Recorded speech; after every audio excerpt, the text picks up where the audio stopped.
तो जैसा कि हैरी पॉटर ने हमारे बचपन को सजाया अपने मैजिकल एडवेंचर से, जेके रोलिंग्स की उस बुक्स ने जो रियलिटी में मीन्स मूवीज़ में आकर धमाल मचा दिया और मैजिकल और मैजिक से रिलेटेड हमें बहुत ही चीज़ों से इंट्रोड्यूस करवाया।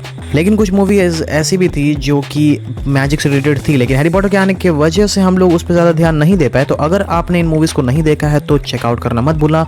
और मैं बता दूँ कि एंड में तो जो मूवी है शायद आपने देख रखी होगी, तो वो एक टाइप का सरप्राइज है, तो वीडियो को एंड तक देखना तो आपको पता चल जाएगा। So number 1, the sorcerers apprentice.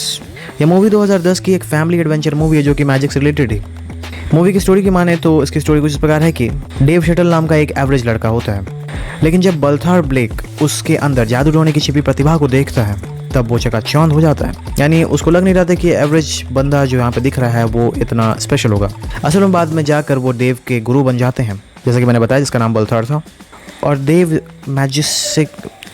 Magical things में क्रैश कोर्स करता है और उसमें अव्वल नंबर पर आता है। तो उसमें ये स्टोरी दिखाई गई है कि जब वो अपने मास्टर की जान बचाता है, जान बचाने में मदद करता है, क्योंकि वो अपने मास्टर को एक बहुत ही भयंकर जादूगर से बचा रहा था, लेकिन जब वो इसमें सफल हो जाता है तो उसको अपने प्यार पाने की इच्छा उसमें जागृत हो जाती है, क्योंकि वो एक लड़की को पसंद भी करता था। तो क्या वो उस लड़की को पा पाता है और क्या उसका स्टोरी आगे जाकर बहुत ही ज़्यादा खतरनाक मोड़ ले लेगा, बिकॉज की बहुत ही ज़्यादा चैलेंजेस वो फेस करने वाला था।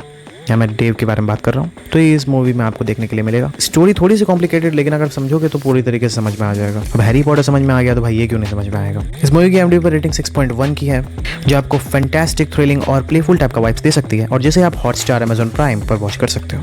Number 2, the series of unfortunate events. अब देखो, पहला बात की एक मूवी नहीं, एक ड्रामा है। इसके टोटल 3 सीजन आ चुके हैं और ये भी मैजिक से ही रिलेटेड है।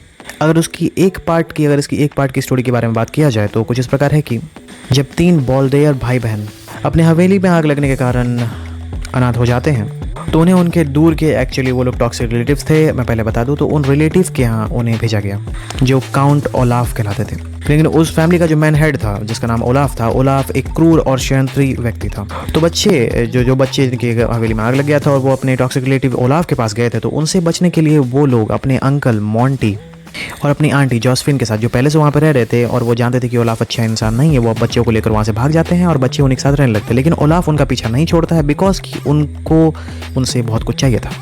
उसको क्या चाहिए था और क्या ये मिस्ट्री था जो वो सॉल्व करना चाहता था। बिकॉज कि सीज़न है, ये ड्रामा है, तो आपको इसको देखने में अच्छा ही लगेगा, क्योंकि जानते हो ना, एक ऐसा क्रिएट कर देता है कि तुम्हें दूसरा एपिसोड देखना ही पड़ेगा। तो इसको देखना मत भूलना। इसकी IMDb पर रेटिंग आपको 7.7 की मिल जाएगी, जो आपको चिकी, टचिंग और ब्लीक का वाइब्स दे सकती है और जिसे आप नेटफ्लिक्स पे वॉच कर सकते हो। Number 3, Percy Jackson and the Olympians, the lightning thief. सबसे पहले बता दूं कि एक टाइप की नॉवल थी, जैसे हैरी पॉटर की पहले बुक्स रिलीज हुई थी, तो ये एक अमेरिकन फैंटेसी एडवेंचर नॉवल थी जो ग्रीक मैथोलॉजी पे बेस्ड थी। अब इस नॉवल पे जो मूवी निकली है, जो कि 2010 में एक फैमिली फैंटेसी मूवी थी, जिसकी स्टोरी कुछ प्रकार है कि अब पर्सी एक टीनेजर रहता है जिसका पूरा नाम पर्सी जैक्सन होता है। उसका जीवन, उसका जो लाइफ होता है वो तब जटिल हो जाता है जब उसे पता चलता है कि वो ग्रीक गॉड पोसाइडन का बेटा है। उसके बाद क्योंकि वो देवताओं का बच्चा था, तो उसे उसको एक टाइप का एग्जाम देना पड़ता है, जिसमें वो बहुत कुछ सीखता है, जिसमें उसको अपनी दिव्य शक्तियों के बारे में पता चलता है और वो उसको यूज़ करके उन जितने भी पड़ाव होते हैं सबको पार करता है। और जब वो कर लेता है तो उसके पापा जो पोसाइडन होता है वो उसे काम देता है, क्योंकि उसे अपनी मम्मी को भी बचाना था कहीं से, और उसे पृथ्वी पर कोई युद्ध भी होने वाला था, उसे भी रोकना था। अब वो एक कैसे करेगा, आपको इस मूवी में देखने को मिलेगा। तो नंबर 4 पे बढ़ने से पहले अगर मेरे चैनल को सब्सक्राइब नहीं किया हो तो सब्सक्राइब कर देना और वीडियो को लाइक कर देना। नंबर 4 है एलिस इन वंडरलैंड।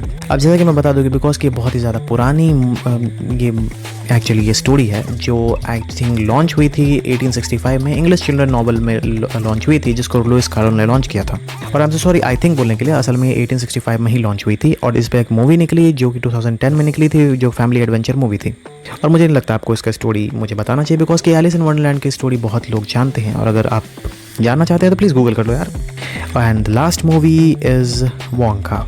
अब देखो, मैंने वोंका मूवी बिकॉज कि ये विली वोंका है, क्योंकि चॉकलेट फैक्ट्री में ये काम करता है, मतलब चॉकलेट बनाना इसको पसंद है, और इस पर बहुत ही अलग अलग टाइप की मूवी निकली है। लेकिन वोंका जो 2023 में एक फैमिली म्यूजिकल मूवी है, जो मुझे बहुत ही ज़्यादा पसंद आई थी, और इसका रिव्यू मैं 2 बार दे चुका हूँ अपने चैनल पे। तो वोंका बहुत ही अच्छी मूवी है, बिकॉज कि ये मैजिकल में इसलिए आती है बिकॉज में बहुत ही ज़्यादा मैजिक है, उसका चॉकलेट बनाने का तरीका में ही मैजिक है, और ये मूवी सच में एक अनबिलीवेबल दुनिया से आपको कनेक्ट करेगी। तो अगर आपने इस मूवी को नहीं देखा है, जो 2023 में रिलीज हुई, अगर नहीं देखा है तो देखना मत भूलना। इस मूवी की IMDb पर रेटिंग 7.8 की है, जो आपको फैंटेसिक, एम्बिशियस और डिलाइटफुल टाइप का वाइब दे सकती है, जिसे आप जियो सिनेमा पर वॉच कर सकते हो, अमेजॉन प्राइम पर भी वॉच कर सकते हो।